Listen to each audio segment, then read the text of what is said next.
In this training segment, we'll review the cab tilt procedures for Tower 703, a 2019 Seagrave aerial scope tower ladder. We'll begin by discussing safety precautions for the cab tilt process. Throughout the presentation, you'll discover there's a unique difference between Tower 703 and other apparatus relating to the cab tilt procedure. We'll then demonstrate both the electric and manual cab tilt procedure on Tower 703. Personnel are reminded to review the Seagrave Aerial Scope Operation and Maintenance Manual, Section 4-10, Cab Tilt Operation. Additional information can be found in the Seagrave Chassis Operation Manual. These procedures must be carefully read and understood prior to performing the cab tilt operation. Several warnings are present when performing the cab tilt operation. It's important to never perform any maintenance with the cab only partially tilted or without the safety lock not in place. Keep all personnel clear of pinch points when lowering the cab to prevent injury. And do not move the apparatus unless the cab is fully in the lowered position. Prudent levels of caution must be present during the cab tilt process. Personnel should ensure that there is adequate forward and overhead clearance when the cab is tilted.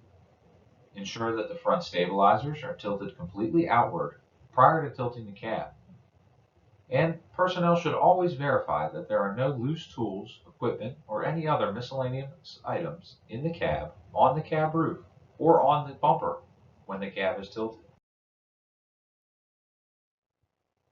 Tower 703 requires a minimum clearance of 15 feet in height for the cab to be fully raised. We'll now review raising the cab on Tower 703. Prior to raising the cab, personnel will again verify there is adequate forward and overhead clearance for the cab when it is fully tilted. The extended flat roof tilt cab requires 15 feet of overhead clearance. We shall clear all personnel from the cab area. And again, ensure there are no loose items in the cab, on the cab roof, or bumper that would fall or make contact when the cab is tilted. Confirm the parking brake is engaged and transmission in neutral. Place wheel chocks at both the front and rear wheels. Pull the lock pin and tilt both front jacks outward. Turn on the battery disconnect switch and ignition switch. Here a member is demonstrating the removal of the lock pin from the front jacks and beginning to tilt the jack outward. Warning: tilt the front jacks before raising the cab. Do not stand directly in the path of the jacks when positioning to tilt the cab. The jacks are extremely heavy. Be careful when lowering, and it's important to use proper lifting techniques. Note: the cab tilt circuit contains a proximity switch to prevent the cab from tilting until both front stabilizers have been lowered outward. Here, members remove the front locking pins. They will then lower the front jacks to the outward position to prepare to tilt the cab. We'll then plug in the hand control to the outlet at the left-hand corner of the cab. Shut all the cab doors. The operator will stand clear of the cab and push up on the momentary switch on the hand control. Continue to hold the momentary switch until the cab is in the maximum tilted position. Ensure the orange safety lock slides into place and the cab is secured in the tilted position. When preparing to insert the hand controller into the outlet at the driver's front corner of the unit, ensure that the fin is facing forward. As you insert the hand controller, the fin will hold the door open and ensure that the connection is made securely. Once the hand controller is inserted securely into the apparatus, the operator will stand clear of the cab and push up on the momentary switch on the hand control. Continue to hold the momentary switch until the cab is in the maximum tilted position. As the cab tilts, the operator will monitor any overhead obstructions, ensuring that there will be no damage to the cab.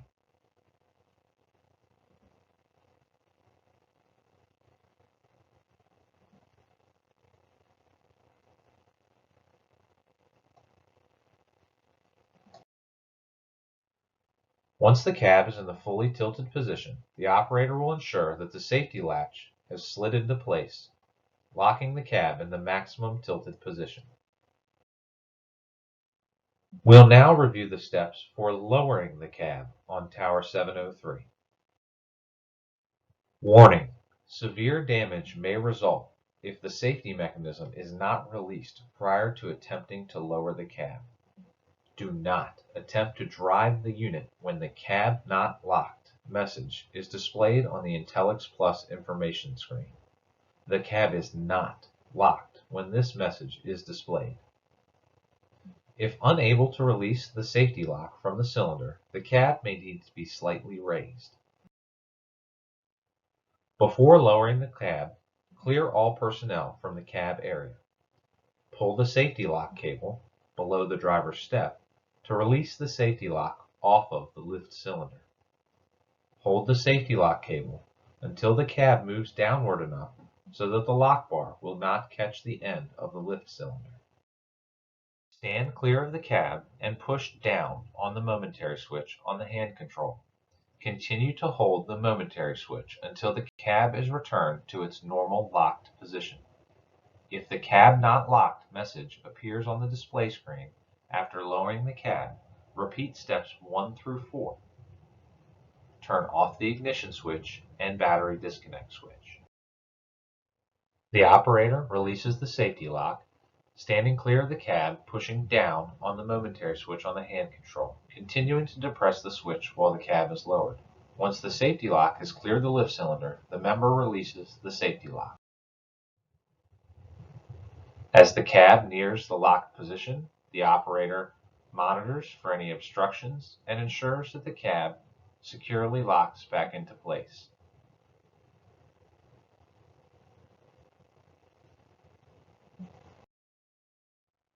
We then raise both front jacks back into the normal position and replace the lock pins. The pins must be fully inserted and engaged. Using proper lifting techniques, raise the front jacks back into the normal position, insert the pin fully, and engage the locking mechanism. Here we see a closer view of the pin being fully inserted and correctly locked into place. Manual cab tilt operation for Tower 703. The manual cab tilt should be used as a secondary option. Personnel shall follow all steps listed for before raising or before lowering the cab. Once these steps have been completed, steps for use of the manual cab tilt will be followed. To begin manual raising of the cab, insert the pump extension handle into the manual cab tilt receptacle on the bottom of the cab tilt assembly. Pump the handle until the cab is fully tilted. The initial series of pumps must be performed in rapid fashion to build hydraulic pressure. Ensure the safety lock bar has slid into place against the cylinder barrel. Insert the pump extension handle in the manual cab tilt receptacle on the bottom of the cab tilt assembly. Pump the handle until the cab is fully tilted. Ensure the safety lock bar has slid into place against the cylinder barrel.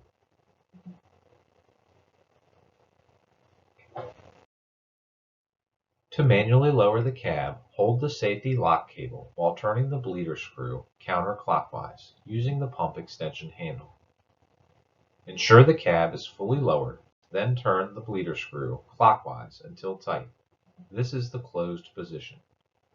Should the bleeder screw be left in the open position, the cab will not be able to be raised using either the electric or manual method. Hold the safety lock cable while turning the bleeder screw counterclockwise into the open position using the pump extension handle.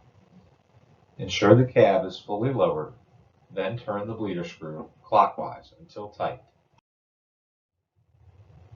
Raise both front jacks back to the normal position and replace the lock pins. The pins must be fully inserted and engaged. In review, members are reminded to heed all warning and caution labels throughout this procedure and posted on the apparatus. Follow proper procedures to avoid injury or damage to the apparatus. For more information, review the Seagrave Chassis and Operation Manual and the Aerial Scope Operation and Maintenance Manual on the RVFD Apparatus homepage. If you have any questions, contact Deputy Fire Chief Christopher Hine.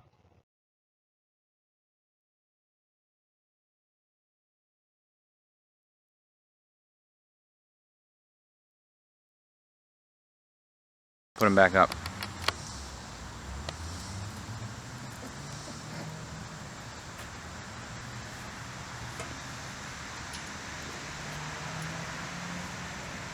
Wait, were we ready to do that?